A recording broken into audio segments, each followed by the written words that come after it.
जीवन दुख है, फिर भी आदमी जागता नहीं। जीवन के नरक के बावजूद भी आदमी जिए किस तरह चले जाता है, जरूर विचार उठता है।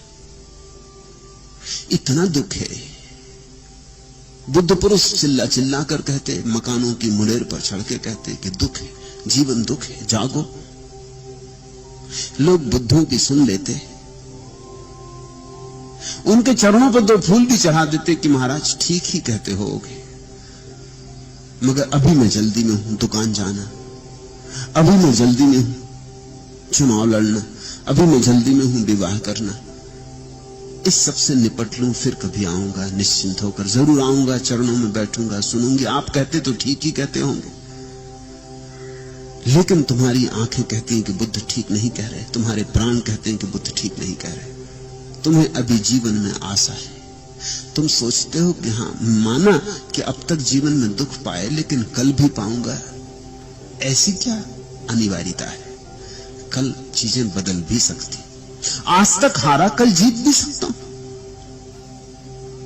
आज तक नहीं मिला, कल मिल भी सकता है। नहीं मिला इसका कारण यही होगा कि मैंने ठीक से प्रयास नहीं किए। नहीं मिला इसका कारण यही होगा कि मैंने अपने सारे जीवन को दांव पर नहीं लगाया। नहीं मिला तो इसीलिए कि दूसरे ज्यादा चालबाज थे, पा गए, मैं सीधा साधा आदमी था, खड़ा रह गए। कल जुगत बिठाऊंगा, यत्न करूंगा, कल सब दांव पर लगाऊंगा। कल की आशा चलाए जाती है और कल कभी आता नहीं, और आशा मिटती नहीं। दुख तो है सभी के अनुभव में, लेकिन अनुभव पर आशा की विजय होती है। अनुभव तो अतीत का है, आशा भविष्य की है, ये खूबी है। अनुभव अतीत का, अतीत तो हो गया, ठीक। ये कैसे माने कि हमारा भविष्य हमारे अतीत की ही पुनरुक्ति होगा? मन मानने को नहीं होता कि हमारा भविष्य। हम बच्चों को कहते भी, गजनी का मोहम्मद भारत आया, वो 17 बार हार गए। 17वीं बार हार के जब वो भाग गया था और एक गुफा में छिपा बैठा था, तो उसने देखा एक मकड़ी जाला बुन रही। बैठा था, कुछ और काम भी ना था, तो देखता रहा। संयोग की बात की 17 बार धागा टूट गया और मकड़ी गिर गई, और 18वीं बार चढ़ी और धागा संभल गया और जाला बन गया। बैठे बैठे गजनी को लगा कि मैं भी 17 बार हारा, कौन जाने 18वीं बार जीत जाऊं। मकड़ी नहीं हारी, मैं क्यों हार गया हूं? उठाया, बाहर निकल आया, फिर जूझ पड़ा। हम बच्चों को समझाते हैं कि 18वीं बार गजनी जीता तो घबराओ मत, उत्साह मत खो, लड़े जाओ। लेकिन हम कभी ये नहीं पूछते कि गजनी जीत के भी क्या जीता। जो हार के हालत थी, क्या जीत के बदली? क्या गजनी सुखी हुआ? क्या गजनी ने आनंद जाना? क्या गजनी ने आत्मा पहचानी? क्या गजनी को समाधि का सुख मिला? मिला क्या? हारकर जैसा मरता और धूल में गिरता, वैसा ही जीत के भी मरा और धूल में गिरा। तो जीत थी कहां? जीत में जीत कहां है? हम उदाहरण देते हैं लोगों को, क्योंकि हम सभी को महत्वाकांक्षा में चलाए रखना चाहते हैं। स्कूल में शिक्षक समझाते हैं, हारो मत, आज हार गए कल जीतोगे। मगर कोई ये नहीं पूछता कि जीत जो जाते हैं उनमें जीतता क्या है, हारों में और जीतों में भेद क्या है। दोनों एक से उदास और रिक्त और खाली, दोनों के भीतर की वीणा खंडित, दोनों के प्राण सूने, दोनों के प्राण में गंदगी।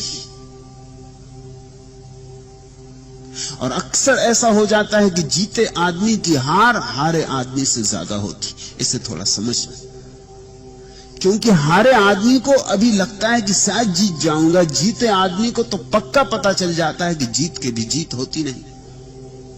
इसलिए तो बुद्ध और महावीर राजपुत्र महलों को छोड़कर, साम्राज्यों को छोड़कर चले गए, क्योंकि देखा कि महलों में भी महल नहीं है और धन में भी धन नहीं है और यश में भी कुछ मिलता नहीं। सब कोरी बातचीत है, सब अफवाहें हैं। कितने लोग तुम्हें जानते हैं, इससे क्या होगा? 10 लोग जानते हैं, 10,000 लोग जानते हैं कि 10 लाख की 10 करोड़, इससे क्या होगा? तुम्हारे जीवन में इससे क्या रूपांतरण होगा? तुम कैसे बदल जाओगे इस बात से कि बहुत लोग तुम्हें जानते हैं?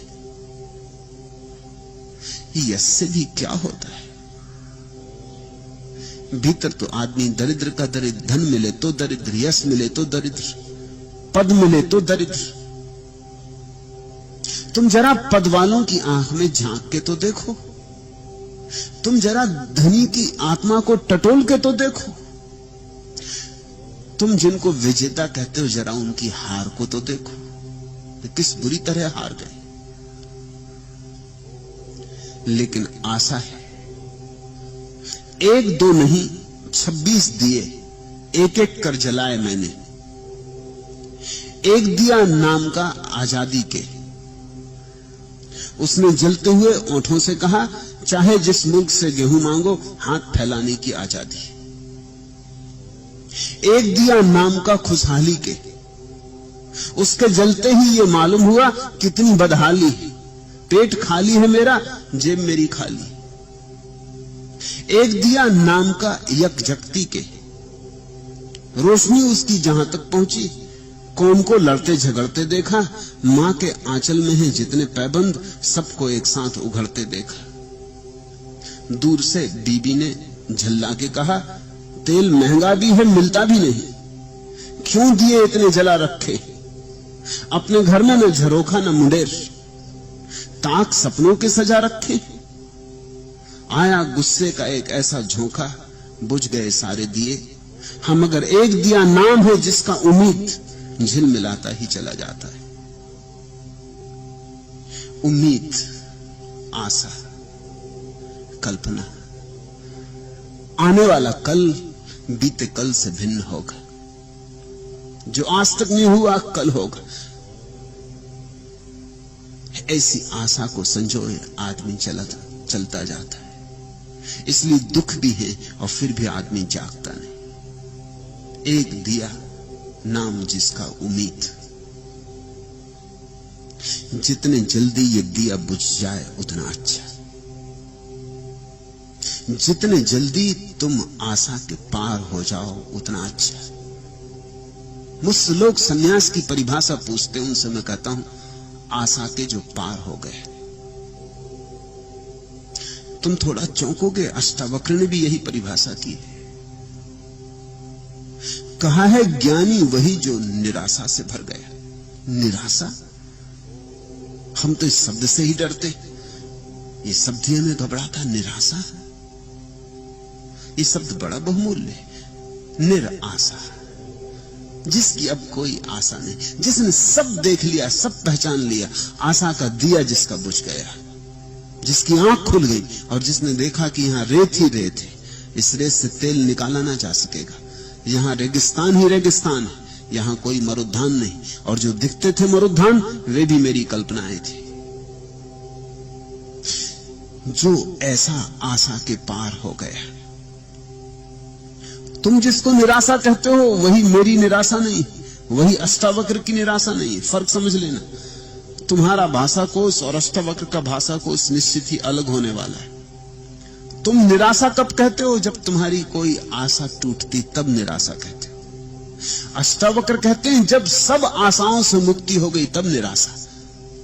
एक आशा टूटी तुम दूसरी बना लेते हो। इस स्त्री से नहीं मिल सका सुख, तुम तत्क्षण दूसरी स्त्री की तलाश में लग गए। इस धंधे से नहीं मिला लाभ, तुम दूसरा धंधा खोजने लगे। इस गांव में नहीं मिला सुख, तुम दूसरे गांव की तरफ चले।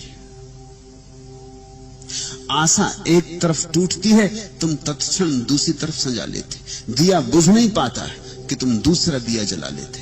एक दिया जिसका नाम उम्मीद, अष्टावक्र कहते हैं उस स्थिति को निराशा जब तुम्हें यह दिखाई पड़ गया कि आशा मात्र व्यर्थ है, आशा मात्र, यह आशा वह आशा नहीं, आशा मात्र दुराशा है, दुष्पूर है, कभी घटती नहीं, सिर्फ भरमाती। उस क्षण में क्रांति हो जाती, उस क्षण में तुम्हारे जीवन में एक नई किरण उतरती, वही संन्यास है। संसार के पार से कुछ आया, संसार यानी आशा का फैलाव, संन्यास यानी संसार के आशा के फैलाव में कुछ उतरा पार से, तुम्हें दिखाई पड़ने लगा, तुम्हें चीजें जैसी हैं वैसी समझ में आने लगी। और ये मत समझ लेना कि जिसको अष्टावक्र निराशा कहते हैं वैसा आदमी निराश होकर बैठ जाता है। जिसकी आशा ही नहीं रही उसकी निराशा भी क्या रहेगी, वो दोनों से मुक्त हो गया, उदास नहीं हो जाता। अब उदासी का कोई कारण ही नहीं रहा, यहां कोई चीज फलती ही नहीं, फूलती ही नहीं, उदास क्या होना, यहां अपेक्षा करनी ही व्यर्थ है, तो अपेक्षा के टूटने का कारण भी समाप्त हो गया। ऐसा आदमी न दुखी होता न सुखी, ऐसा आदमी शांत हो जाता है, ऐसे आदमी के जीवन में शांति का रस बहता है। उस शांति के रस का ही नाम आनंद है। तुम आनंद से अक्सर सुख समझ लेते हो, वह तुम्हारी भूल है। तुम आनंद में अक्सर सुख आरोपित कर लेते हो, वह भी तुम्हारी आशा है। एक दिया जिसका नाम उम्मीद।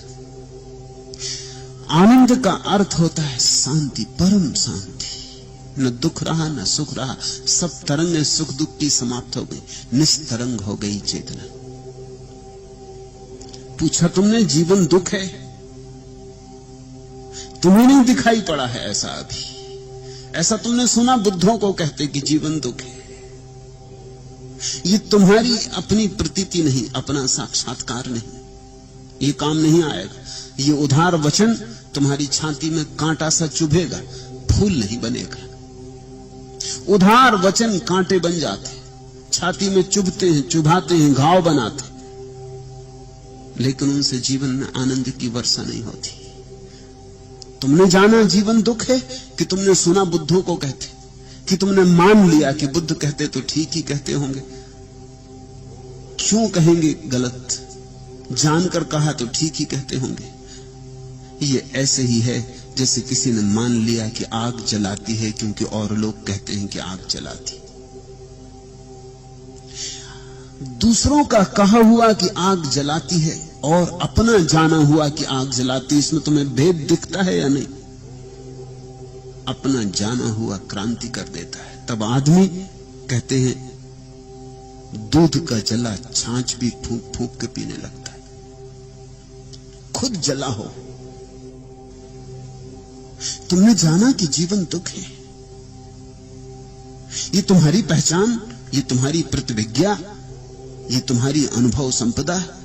अगर तुमने जाना तो आशा गई। फिर तुम ये ना पूछोगे कि आदमी फिर क्यों चला जाता है, और आदमी की क्या पूछते हो? आदमी यानी कौन? अपनी पूछो। किस आदमी की पूछ रहे हो? दूसरों की?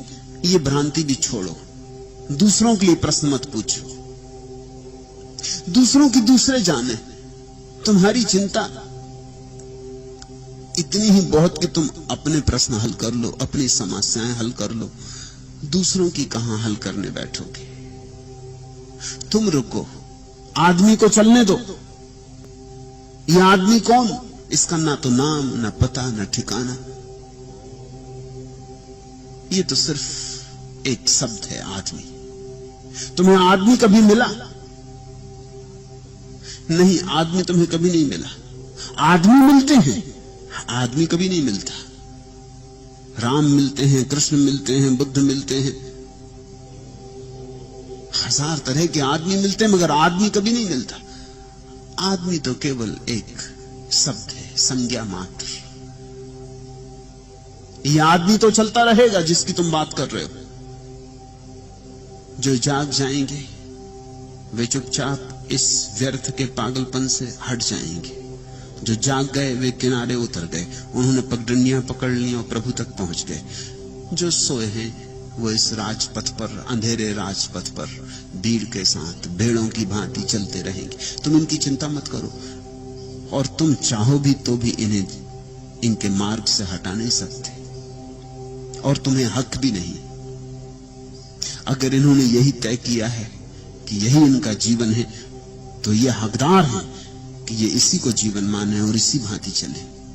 तुम हट जाओ, शायद तुम्हें हटते देखकर किसी सोए की नींद टूटे, शायद तुम्हें हटते देखकर, तुम्हारे जीवन में खिलते फूल देखकर किसी के नासापुटों में सुगंध भर जाए और कोई खिंचा चला आए, वह बात दूसरी, मगर तुम दूसरे को हटाने की चेष्टा मत करना। अक्सर ऐसी शुभ चेष्टाओं का ही बड़ा दुष्परिणाम हुआ है।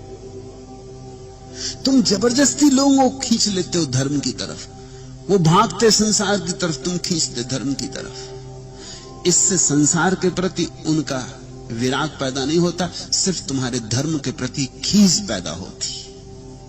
बाप जबरदस्ती बेटे को मंदिर ले जा रहा है, अभी बेटा बाजार भी नहीं पहुंचा, बाजार का दुख भी नहीं झेला और तुम मंदिर ले चले। अभी बेटा बीमार भी नहीं हुआ और तुम चिकित्सक के घर तक ले चले। दवा इसको जचेगी, रुचेगी? तुमने उपचार शुरू कर दिया। धर्म तो उपचार है। जब संसार व्यर्थ दिखाई पड़ता है तब धर्म में सार्थकता दिखाई पड़ती। अब छोटा सा बच्चा घर में पैदा हुआ, तुम चले मंदिर, मस्जिद, गिरजा लेकर बपतिस्मा करवा लाएं कि जनेऊ पहना दें, कि क्या न करवा दें, कि राम नाम इसके कान में डलवा दें, कि कान फुकवा दें। हजार तरह की मूर्ताएं। तुम सिर्फ इस बच्चे को सदा के लिए धर्म से तोड़े दे रहे हो। मेरे पास न मालूम कितने लोगों ने आके ये कहा है, ईसाइयों ने मुझसे आके कहा है कि चर्च ने हमारे मन में ईसा के प्रति नफरत भर दी। क्यों? क्योंकि बचपन से जबरदस्ती थोपा गया, आग्रहपूर्वक थोपा गया। मुल्ला नसरुद्दीन ने अपने बेटे से बोला कि तू जा, ये मटकी ले जा और कुएं से पानी भर ला, और इसके पहले कि जाए जरा मेरे पास आ।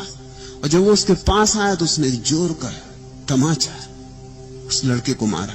एक मेहमान घर में बैठे थे, वो तो कुछ समझी नहीं ये राज।